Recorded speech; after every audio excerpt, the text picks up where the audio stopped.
You are Joseph, the dreamer of dreams, dear Jude, and a tragic Don Quixote, and sometimes you are St. Stephen, who, while they were stoning him, could see heaven opened.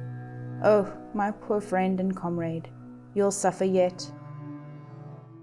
Hello everyone, and welcome to my book review. Today I'm going to be discussing Jude the Obscure, written by Thomas Hardy. This novel was published in 1895, and it was considered one of Thomas Hardy's most controversial works. Let's dive in. I'm going to start off with the summary. There are spoilers in here. If you haven't read the book, then please go and do so. This is a full discussion, full in-depth look at many of the characters and stories and themes within this book. And so we're going to be looking quite deep into the story. And so there are obviously some things I can't neglect to cover. So be warned. The novel begins by introducing Jude Fawley, a young man living in the rural English town of Mary Green. He dreams of attending university to study the classics and become a scholar. Jude meets Arabella Don, a local girl, and soon they marry. However, the relationship is tumultuous. Arabella leaves Jude and goes to Australia. Jude moves to the city of Christminster, where he works as a stonemason and becomes involved with his cousin, Sue Bridehead. They fall in love but cannot marry due to societal constraints and their own complicated feelings. Jude attempts to continue his studies at Christminster, but his lack of a formal education and social status prevent him from achieving his dreams. Sue marries a school teacher, Richard Phillotson, but their relationship, again, is unhappy. Sue leaves Richard and becomes involved with Jude once again. Jude and Sue have 2 children together, but they are unable to marry due to their previous marriages and the norms of society at the time. Their relationship becomes increasingly strained, and they both suffer from mental and emotional distress. In a tragic turn of events, Jude and Sue's children die by suicide together. Jude dies soon after, and Sue becomes a school teacher in another town. The novel ends with Sue and Jude's son, little Father Time, contemplating the bleakness of life and the limitations imposed by society. So, that's just a rough summary of what's going on in the book. Now let's deep dive into a more complicated analysis. The novel explores the themes of class, education, religion, and the institution of marriage. Jude faces numerous obstacles in his pursuit of education and love, including the disapproval of society and his own moral struggles. Sue, on the other hand, grapples with her own conflicting desires and the expectations placed on her as a woman. The story takes a tragic turn as the characters' hopes and dreams are shattered by societal conventions and, more importantly, their own choices. Jude the Obscure is a novel set in the late 19th century rural England. Jude was raised by his aunt, who believed in the value of education and instilled in him a love of learning. Despite his poor background, Jude manages to gain admission to a theological college in Christminster.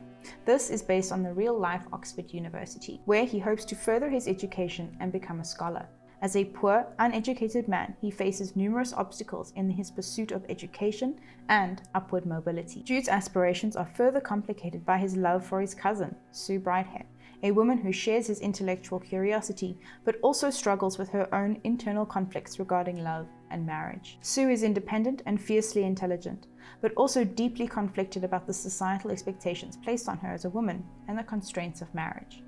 Their love is met with disapproval from their families and community, and their attempts to build a life together are hindered by their own moral dilemmas and social conventions. The novel also explores themes such as class, education, religion, and the institution of marriage. It critiques the idea that education and social mobility are accessible to all. Their characters' struggles are portrayed with empathy and sensitivity, and their tragic fates are a poignant commentary on the harsh realities of Victorian society. Overall, Jude the Obscure is a powerful and thought-provoking novel that delves into the complexities of human relationships and society. It asks important questions about the role of education, love, and marriage in the lives of individuals. Here are some specific examples from Jude the Obscure that highlight the main themes of this work.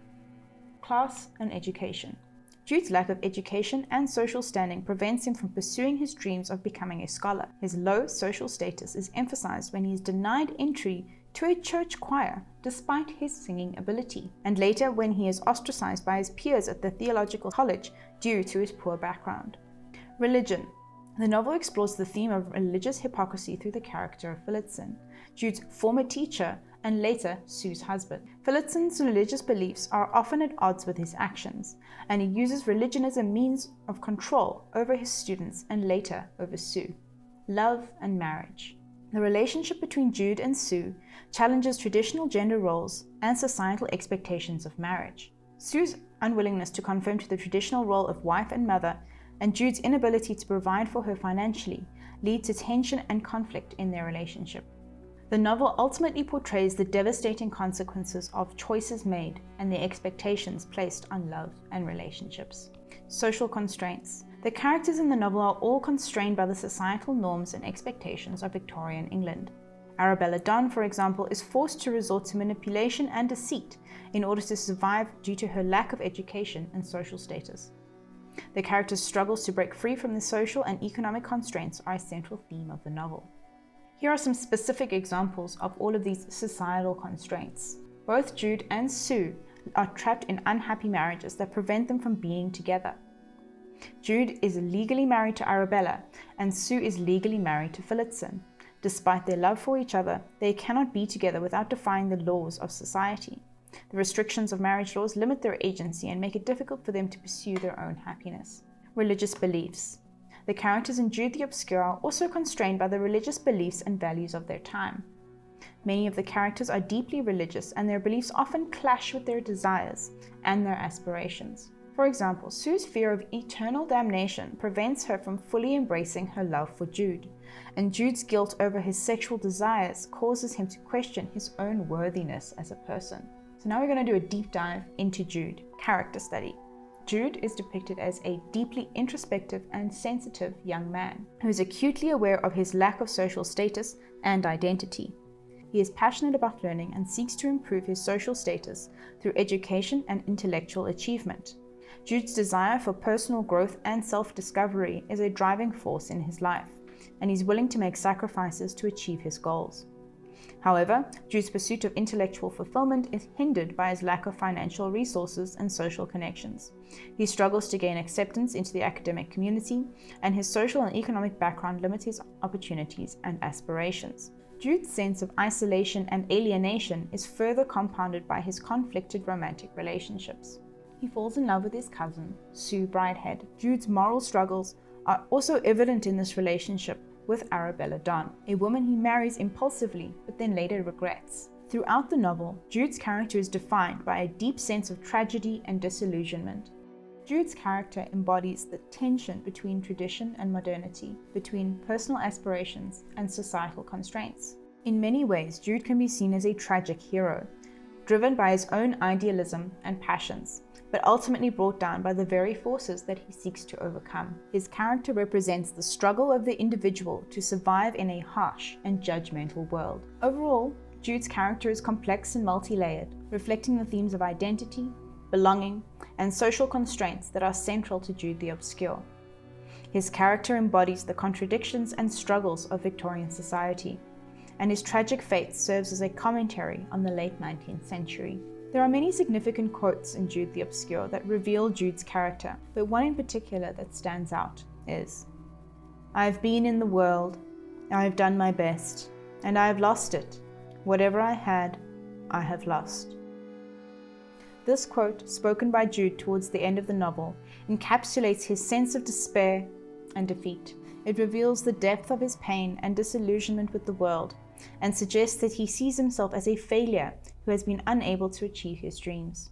He is also a deeply compassionate and empathetic person, who is driven by a sense of justice and fairness for all people. So, one of the prominent questions that at least came to my mind when reading the book was, what is the significance of Jude wanting to be a stonemason? Jude's desire to become a stonemason is symbolic of his longing for stability, permanence, and a sense of belonging.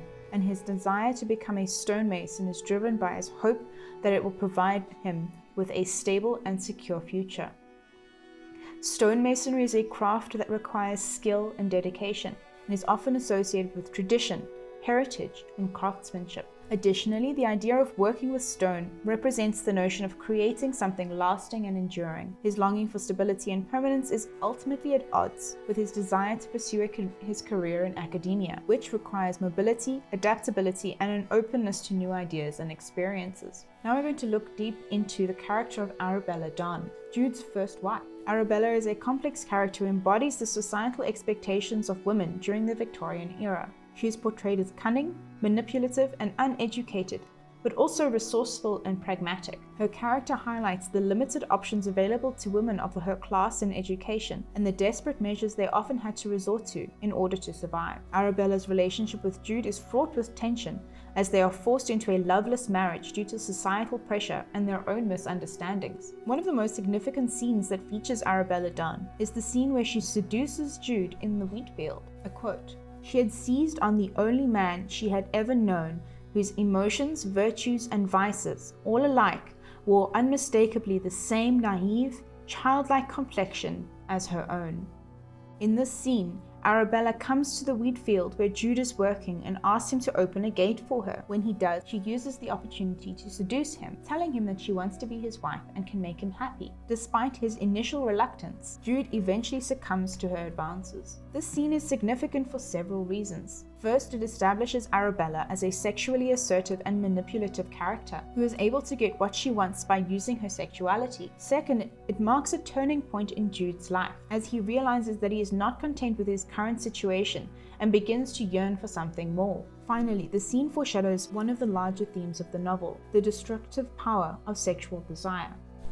So another important character is Richard Phillotson. So he is Jude's former teacher and later Sue's husband. Richard is a sympathetic character who also struggles with the limitations of his class and education. He is torn between his love for Sue and his desire for a stable life and career. Sue Brighthead, Jude's cousin and love interest, is also a complex and multifaceted character. She is fiercely independent and intelligent, but also conflicted about love and marriage. Sue's journey throughout the novel is one of self-discovery and empowerment, but her ultimate fate is tragic and highlights the limitations of her own choices. Here again, one of the most significant scenes that features Sue is the scene where she decides to leave Jude and return to Phillotson. In this scene, Sue is grappling with her conflicting feelings for Jude and Phillotson. She is drawn to Jude's passion and idealism, but she is also afraid of the societal repercussions of their relationship. She ultimately decides to leave Jude and return to Phillotson, her husband, believing that it is the right thing to do. Here is a quote, "Jude, we must part. We must indeed. It's killing me by inches. That's all I know. You are cruelly unpractical, my friend, though I love you for it, but it is wrong, and it is no use defying opinion as you do. I am too frightened for you, too frightened, and it is best we separate and go our several ways. But I will do anything to please you, Sue. Anything," said Jude, his face lined in pain. "Ah, but it isn't enough, though you are always so kind. No, no, I am a cowardly custard, I suppose, but I fear society too much, or have been trained to do it. Phillotson has been kind to me, and I've arranged to go back to him." This scene is significant for several reasons, but first it highlights Sue's struggle to reconcile with her own desires, as well as the expectations that she feels are being imposed by society. She's torn between her love for Jude and her fear of being ostracized. The characters of Jude the Obscure are all complex and multidimensional, and their struggles and journeys contribute to the novel's explorations of themes such as class, education, religion, and the institution of marriage. Each character embodies a different aspect of societal expectations and limitations. Their interactions with one another shed light on the complexities of human relationships and the impact of societal norms and conventions on individual lives. When reading the book, there's no way to not be struck by it. It's an incredibly powerful piece of work. And there is one particular scene that has stuck with me. It lives rent-free in my head ever since I read this book for the first time. Unfortunately, it's the most tragic scene in the whole book, and it's one that we've already mentioned. That is the scene where the children take their own lives. The most significant quote from this scene is very short. When Jude discovers the lifeless bodies of the children and he reads their note, he utters the heart-wrenching words that they had left for him. "Done, because we were too many." These words are a poignant commentary on the struggles of working-class people in Victorian England. The children, who are a symbol of innocence and hope, are driven to take their own lives because they feel overwhelmed and powerless in the face of forces that they cannot control. Jude's simple and direct statement captures the sense of despair and hopelessness that pervades the scene, and it underscores the larger societal and economic issues that are explored throughout the novel. This scene is one of the most tragic and disturbing moments in Jude the Obscure. The children, named Little Father Time and Little Mother, and they are portrayed as innocent and helpless victims of their parents' circumstances. Little Father Time, who is only 11 years old, is deeply troubled by the idea that his parents' relationship is doomed to fail, and he feels responsible for their unhappiness. The reception of this book, how did it go down?